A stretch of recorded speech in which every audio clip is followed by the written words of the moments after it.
Hello மக்களே, இன்னைக்கு வந்து பார்த்தீங்கன்னா, திருச்சி மலக்கோட்டை ஸ்டைல்ல எங்க மாமா கையால சீரக சம்பா சிக்கன் பிரியாணி. வாங்க எப்படி பண்ணுறதுன்னு பார்த்துரலாம்.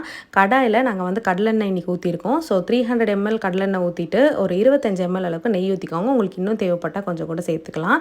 பெரிய வெங்காயம் வந்து பார்த்தீங்கன்னா, 800 கிராம்ஸ் 800 கிராம் வந்து சின்ன சின்னதா கட் பண்ணி சேர்த்துருக்கோம். அது நல்லா இந்த மாரி கோல்டன் ப்ரவுன் ஆனதுக்கப்புறம், ஒரு கையளவுக்கு புதினா அண்ட் ஒரு கையளவுக்கு மல்லி. 2மே வந்து சின்ன சின்னதா கட் பண்ணி அதையும் சேர்த்துக்கலாங்க. தக்காளி வந்துட்டு பார்த்தீங்கன்னா 600 கிராம் வந்து தக்காளி எடுத்திருக்கோம். அதையும் நல்லா பொடி பொடியாக சேர்த்துட்டு 8லேருந்து 9 அளவுக்கு பச்சை மிளகா உங்கள் காரத்துக்கு ஏற்ற மாதிரி நீங்கள் வந்து சேர்த்துக்கலாம். கீறி கீறி சேர்த்துக்கோங்க. இது எல்லாமே நல்லா சேர்த்ததுக்கு அப்புறமா இஞ்சி பூண்டு பேஸ்ட் 200 கிராம், இஞ்சி 200 கிராம், பூண்டு 200 கிராம், ரெண்டுமே வந்து பேஸ்ட்டாக அரைச்சி நீங்கள் வந்து எடுத்து 400 கிராமாக சேர்த்துக்கோங்க. இதோட பச்சை வாசனை எல்லாம் போனதுக்கப்புறமா நீங்கள் வந்து பார்த்தீங்கன்னா வீட்டில் அரைச்ச கரம் மசாலா டீட்டெயில்டு எல்லாமே டிஸ்கிரிப்ஷனில் கொடுத்துருக்கேன், செக் பண்ணி பாருங்கள். இதையும் நல்லா போட்டுட்டு பச்சை வாசனை எல்லாம் போனதுக்கப்புறமா அடி பிடிக்காமல் பார்த்துக்கோங்க. அதுவும் ரொம்ப ரொம்ப முக்கியமான ஸ்டெப். கழுவி வச்சிருக்கிற சிக்கனை சேர்த்துட்டு காரத்துக்கு ஏற்றுற மாதிரி நாங்கள் வந்து வீட்டில் அரைச்ச மிளகாத்தூள் சேர்த்துருக்கோம். நீங்கள் பிரியாணி மசாலா இருந்துச்சுன்னா நீங்கள் அது கூட சேர்த்துக்கலாம். வர மிளகாத்தூள் இருந்துச்சுன்னா அது கூட சேர்த்துக்கலாம். இது எல்லாமே சேர்த்ததுக்கப்புறம் பார்த்திங்கன்னா 1 கப் அளவுக்கு தயிர் சேர்த்துட்டு அதில் ஒரு லெமனை வந்து நாங்கள் ஃபுல்லாக புழிஞ்சு வச்சுருக்கோம்.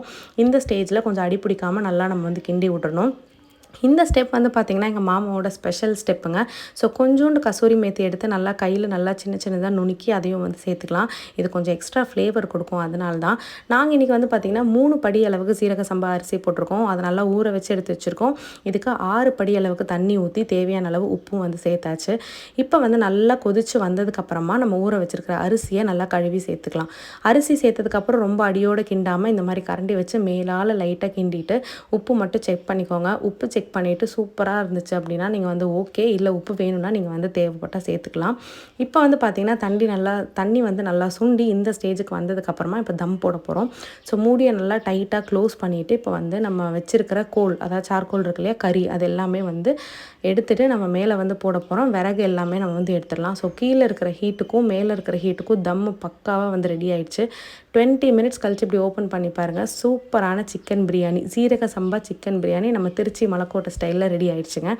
இப்போ வந்து சைடு எல்லாமே தட்டி எடுத்துக்கலாம். எவ்வளோ சூப்பராக இருக்குது பாருங்களேன். வாசனை அப்படியே குபு குபுன்னு வருதுங்க. தட்டியை ஓப்பன் பண்ணோடனே வாசனை வந்து அப்படியே மூக்கை வந்து தொலைக்குது. எப்படா சாப்பிடுவோம் அப்படின்ட்டுருக்கு.